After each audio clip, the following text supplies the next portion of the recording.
Next up, we have Stereophobia featuring Siki's Japan bonus track by Savant, featured in Adventure Forward 2 is my understanding. It's a Roblox game is my understanding. Once again, everybody, this is a Basterd's LFA, a layman-friendly analysis. I'm a professionally trained musician, a composer, and my objective here is to explain things in a way so that you don't have to be one to understand what is happening here, musically. So, if you like the sound of that, make sure you're following the channel, subscribe to the channel, what do you need to use? Like the video, share the comment, turn on notifications, become a member. Once again, everybody, don't forget to join the Discord server, join the Patreon, subscribe to the gaming channel, subscribe to the Reacts channel, how to request songs if you're not on the live stream, members, getting early access to the content, have a spiel for this and a bunch of other things. Let this video stick around for that. Disclaimers showing on your screen right now, so go ahead and pause the video to read them in full. Otherwise, please be patient with me. I am acoustic and guitarded, so please keep that in mind. With that, let's do this. Stereophobia, let's go.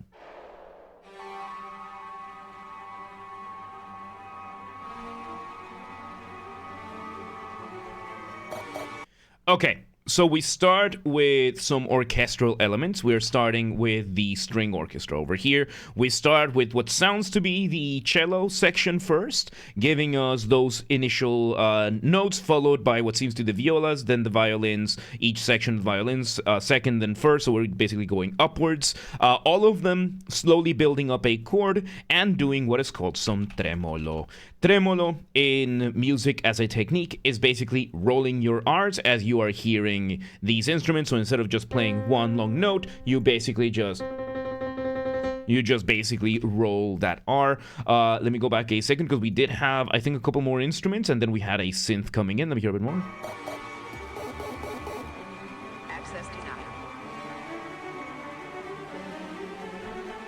Okay, so it turns out the first section of violin, so it seems like the ones playing these chords are the cellos, maybe violas as well, maybe the lower end of the second violins, and then we are having the first violins giving us this initial melody with repeated notes containing what seems to be our initial motif. Motif being the smallest version of a musical idea, the seed, the essence from which everything else comes from. Now, these repeated notes can be a form of tremolo, just a very slow type of tremolo, right? So instead of just playing we're just that kind of thing. So that's what the violins are doing. Then we are bringing in some audio samples here and there. We're having a synth popping up, audio sample, like a vocal sample popping up, and we're just kind of slowly introducing all of this other stuff. Some of it seems more for texture, some of it is adding to the beat. Syncopation, we don't quite have a fully established beat right now, especially because all of the tremolo going on. Basically, we're occupying all of the beats. The violins being in that slow tremolo, those repeated notes, mean that they're not really syncopated, because they are playing, like, while this is going over here. So even if we are playing in between the beats over here, we are still getting those repeated notes. We're hitting every single note, not quite syncopation, because syncopation is when you play against your drums, against your beat, or against your metronome. And right now, it doesn't quite seem to be the case. Now, there is something funny about this track. It's called Stereophobia, you know, the irrational fear of stereo, I guess. Stereo being a configuration for audio, which focuses on channels, and more importantly, in the idea of giving you the capacity to pan something, engage in panning. Panning is when you focus your audio into a channel. So the number of channels, a channel is how many speakers your audio is designed to be able to go through, and how, depending on how many channels you put in your audio, is how many speakers it is designed to go through. We have three primary configurations for these channels. We have mono, stereo, and surround. Mono is a single channel, which means no matter how many speakers you have, there's only one audio file for the track. Stereo is a dual channel, which means you can have up to two separate audio tracks, and each speaker, and you can have up to two speakers, or at least two speakers to split them evenly between, usually left and right, because, you know, ears, and that kind of stuff. And then surround is when you keep adding more and more speakers to, well, achieve the feeling of surround sound, the sound that surrounds you, right? To give more and more precise areas of where that sound would come from. So we're having that, and right now we are panning the instruments. For example, the cello section was on the right ear, then we had the violins in the left ear, and it's just funny coming from the Stereophobia track, right? So let's see where it goes. There's the drums. More violins. Now the strings are in the right ear. More sounds, more sound effects, and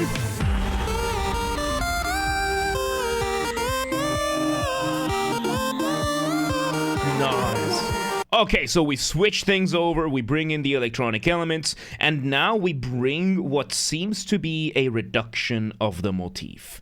Reduction being a way that you can develop material in which you do a faster version of something you've done before. The previous melody that was being played throughout the violins, it seems we're taking that shape. We're not doing that exact shape over here, but we are doing a faster version of it and keeping more or less the essence of it.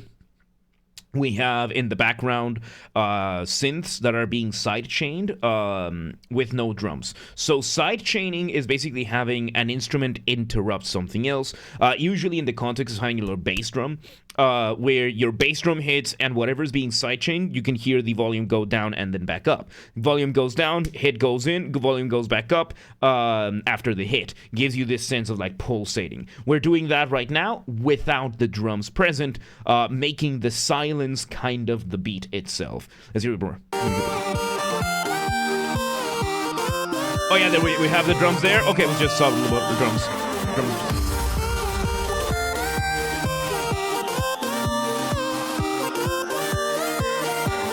We have a second line a little bit lower, giving us some lower in harmonization. So harmonization is counterpoint parallel motion in thirds or sixths. Let me break this term down.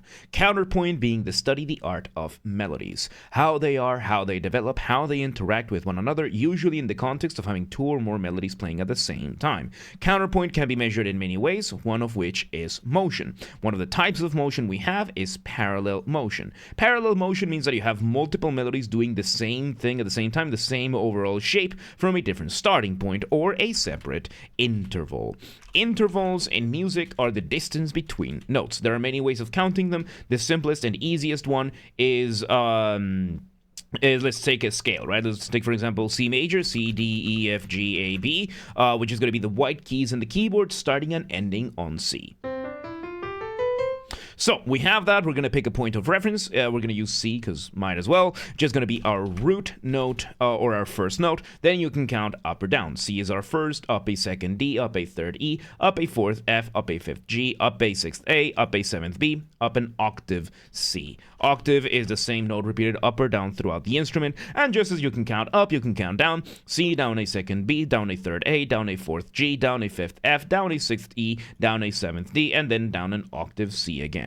Parallel motion in thirds or sixths. So in the case of the melody starting on C, in this context, the second one would need to start on E or A, up or down. It doesn't really matter. Right now, I think we're doing the down a sixth, where we have the main melody, and then we have the other one a little bit lower with the melody itself. It could be like an octave and a sixth.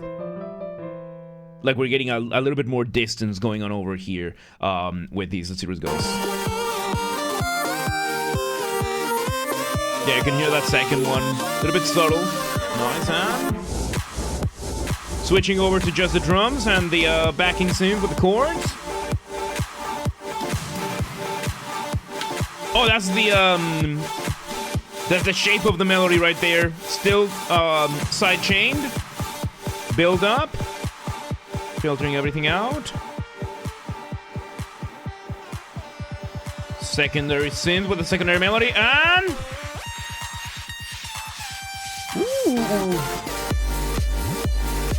Okay, that was a really cool build-up. Okay, so we drop the beat over here. One, it seems we invert the melody that we've been doing. Inversion in melody is when you take a musical idea, a melody, the shape that you've been doing, and you do an upside-down reflection of it. So for example, if I have this over here, and I invert it, I will be playing an upside-down reflection, basically going the opposite way. So we do that, and we do a very curious thing as for a build-up. Usually the build-ups in electronic music, you can hear the music going upward. You can hear it escalating and then having this drop. In this case, we did the opposite. We basically turned down the intensity more and more and more until we reached a critical point. We brought in the loud melody from above, a contrasting the chords going up from below, and that was like a completely sudden moment of build-up that ended up being tension by itself. Because when you're making music, you're doing one of two things. You are building tension or you're resolving that tension. That point in between we call the cadence. Now, in electronic music, building and dropping your beat has the same dynamic. And in this case, oddly enough, even though we weren't having the melodies going up like that, going down in intensity gave it more tension. Because at this point, we are basically conditioned to understand that when a beat has this kind of activity, okay, at this point, we're starting to get the build-up, things are going to start escalating upwards, and this time we did the complete opposite, and somehow that turned into the same dynamic. Very, very well made. Now we drop the beat. Let's see where it goes. Here we go, the drums in full force, holding the melody with the second top of the motif. I guess in 1512, I don't remember City of Tomorrow. Yeah, I don't remember, like, I have a horrible memory, I have horrible memory, I just do. I just do. It's if you ask me about a past LFA, I'm probably not gonna be able to answer any questions. yeah, no, like in general, my memory is really bad, and we're pushing 1400 now. So yeah, if you bring me, you're probably right. I don't know. Don't forget, this is my first and probably only time listening to this. So yeah, that's just I can't remember things that easily. But you know what I can remember easily? The Patreon. Patreon.com/JamesRBasterd. If you want to support this channel more than you already are, consider joining the Patreon today. Even if you're not pledging any funds, do join the free tier at least, because this is where the non-gaming LFAs are going. What are those? Anime, film, TV, label, music, the kind of stuff that we usually don't do on the main channel on YouTube. Why? What we do on YouTube is inherently fair use. That does not stop bad actors such as record labels, film studios, individual independent rats, scammers out there from abusing the copyright system on YouTube. So, in order to just not deal with that for these LFAs, we're putting them here exclusively on the Patreon, free for everyone to watch, with paid members, citizen tier and above, getting early access to the content. So, if you want to support this channel more than you already are, consider joining the Patreon today. Consider becoming a paid member today. Patreon.com/JamesRBasterd. Thank you to those who are already members, especially those who are paid members, particularly Real Nemesis, French Guy, Amaya, and Quelco. Your support means the world to me. For everybody else, become a member today. Consider becoming a paid member today. Patreon.com/JamesRBasterd. Linked in the description down below. Patreon.com/JamesRBasterd. Become a member today. All right. Back we go. We're having this. I really like what we're doing with the drop over here, that we are bringing the inverted motif, and then we're just holding down the note, and then we're doing it again. And holding down the note, I mean, that's technically an elongation, but it allows you to absorb the rest of the drop of the beat. Because usually when you drop the beat, you want to focus on the drums and the bass. So we're basically giving it plenty of chance for both to shine. It's really nice. And by the way, the dynamic we're seeing with the descending melody on the main melody and then the chords going upwards, it's another type of motion that you can have in counterpoint, which is contrary motion. Contrary motion means one melody is going one way, the other one is going the opposite way. In this case, we're having like a kind of thing, right? We're having the one goes one way, the other one goes the complete opposite. Let's see where this goes.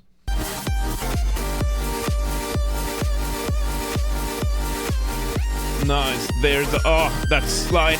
Oh, we take it off. Ooh, a little break there. 1 second of... 1 beat of silence.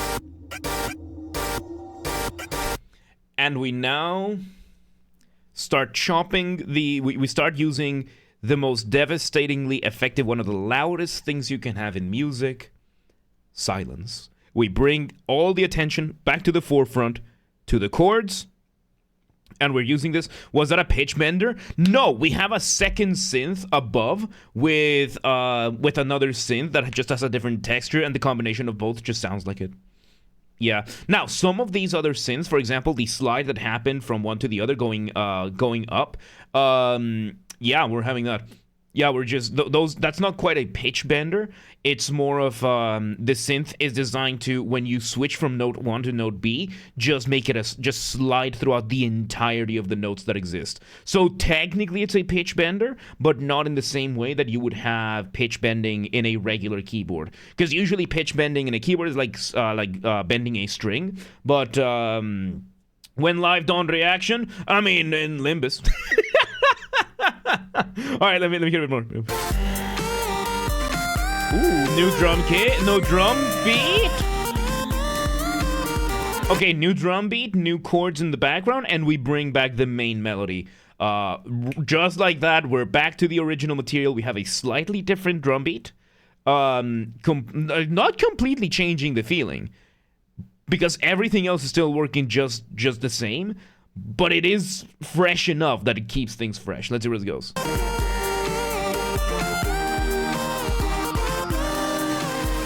There's the build-up stuff that we had before, and straight to kind of what we were doing in the beat drop. There's the side chaining. And we just changed to another just complete texture-based synth. Again, electronic music, your number one priority every single time is sound design. We are doing fairly simple melodies, fairly simple chords. These are things that have probably been done a lot. But what is Savant doing here? Messing around with the sound design and with the panning. We were messing around with panning. We're just moving things from one ear to another. And in general, just using that to his advantage. Every single sound so far has a very interesting place. Some of them are very satisfying. Some of them are very odd. And all of them together just create this very interesting sound that we are hearing. Because he is going against several of the common practices that we usually see in electronic music. And still working. So, yeah, let's see where it goes. There we go. Straight to the next build-up. Are we going to do the same thing of taking it down? It's here. No, this time we go the usual route. Just building it up. Nice, and...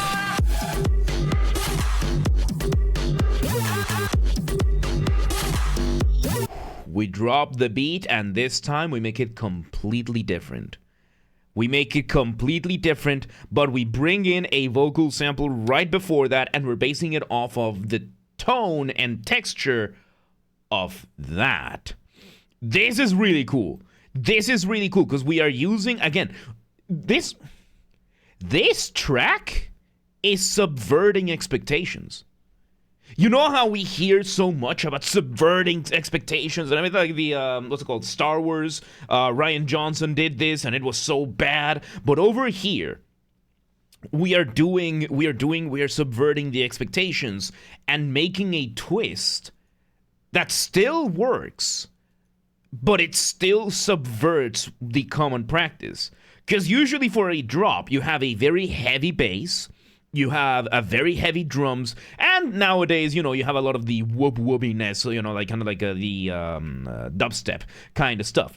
In this case, the first time we were doing something like that with a heavy melody, and now for the second time, you are expecting something like this, and instead of delivering the same thing we did last time, we take a hard turn, and we keep the vibe similar, but at the same time, we just take a completely different approach. Very, very interesting. Let me see where this is. Said that in 2017? I don't know. Slowly re-adding stuff. Just trying to...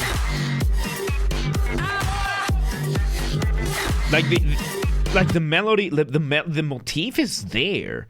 It's just split throughout so many parts that it's like the shape is there. The shape it's there. It's just that it's like every beat is doing a different part of the motif. What's the most complex we've analyzed? I can't remember. I can't remember. Look, the only reason why I can tell you what I've eaten for breakfast is because I eat the exact same thing for breakfast every single day. The only reason why I know what shows we do is because we do the same shows every week. I could, like... I'm trying to remember... Okay, last time we had Warhammer Day with Dunkel, I brought Necrons. The previous time was Blood White Scars. The previous time, I think that one was Blood Angels. And then I can't remember. My memory is so unbelievable. Here's how bad my memory is. I used to live in a studio apartment in Boston. This place had 3 doors. The door to the outside, the door to the closet, which wasn't a walk-in closet, it was just a closet with a door, and the door to the bathroom. I got lost in that apartment once. I forgot where I was. Yeah, I did end up in a mental hospital shortly after, but yeah, that's how bad my memory is. Anyway, door to the unknown, kind of, yeah. Anyway, let's see where it goes. Okay, there's the build-up synth, but it's going back down. When everything's hungry. Switching to a more dubstep-y kind of thing. You don't do usual. I would do away with that, but having the structure of my day is a very important part for me. Because don't forget, I have a full-time job on top of this. Like I wake up. I try to wake up at the same time every day. Have breakfast at the same time, have lunch at the same time, have dinner at the same time, go to sleep at the same time every day, because that's how I can keep myself active, because I'm doing 14, 15-hour days every day, like 5 days a week, right? So it's very important for me to have a very, very heavily structured kind of thing. Yeah, I have this on top of a full-time job. Yes, I have this on top of a full-time job. And, yeah. Like, what do I have for breakfast? Lately it's been cornflakes. Like, just cornflakes. I ordered a bunch of bananas from Tesco, but they are... I can't expect it's, like, imported stuff, so half of them are bruised beyond use. So, yeah, it's mostly wasted. Because I wanted to have, like, cornflakes with banana and that kind of stuff, and most of the bananas are that. A bit of honey and nuts. I just a little bit of sugar. Somehow with a little bit of sugar, it just keeps the calories low so that I can have a more hearty lunch. So, yeah. Anyway, let's continue. So we're switching over to a bit more dubstep-y flavor right now, while still keeping the same. Again, when it comes to music, there are so many terms that in sound logic don't make sense, but once you apply it to music, it absolutely does. For example, the concept of, you know how in math, altering the order of the factors does not alter the product. In music, it does, because in music we have a principle. We have the different but the same, and we have the same but different. Mathematically, these two should be the same thing. But in music, not only are these two things wildly different, they are what we base everything on. This is how music is done. It's not that you have different but the same or the same but different. It is that you have the different but the same and the same but different. How does this even work? Different but the same Okay, usually it's the other way around, that we have the same but different, that you bring material, then you take a different spin on the material. So I'm going to be doing the same melody, I'm going to change the background of it. Different but the same, it means that I'm going to take something that sounds substantially different based on the same material. Now, it's going to sound very different, it sounds very redundant, but it is what we are getting over here with this. The same but different was when we reinserted the main motif in the midway point. Different but the same has been the drops we've been doing over here. So Savant did both. I mean, if you want to make music worth your time, you need to do both. And right now, Savant, not only is he doing both, he is pushing almost to the limit to what these both can be. He's dancing very close to the line and getting away with it really, really well. Like, this is really when my sort of goes. Changing of the drums to more dubsteppy ones. Going back and forth. Oh, back to just drums and bass. What a Savant, I know, right? Cross-fading into bringing the chords back. Slowly fading in the rest of the synths, and back to the side chaining. Back to the funny sounding synth. And there it is. Back to the original motif. Back to the same but different. This is the same motif. This is the same main melody we've done before, and now it's done different. Let me see. Let's see how this ends. This is outro time. We just have the rest of the synths holding down the chords. We transferred the melody over to the bass, elongated, so slower version. We resolve it. Resolve it at the last second, and then it's just the texture. And then we just kind of fade it all into the, not fade it, but like mesh it all into the ominous sound of the synths that you can have. And with that, there you have it. Stereophobia featuring Siki's Japan bonus track by Savant. Who even came up with the idea to have ads in the live streams. I mean, if it exists, it has ads on it. That's a rule of the internet, yeah. There you go. Anyway, there you go. Stereophobia, Savant, featured in Adventure Forward 2, a Roblox game, is my understanding.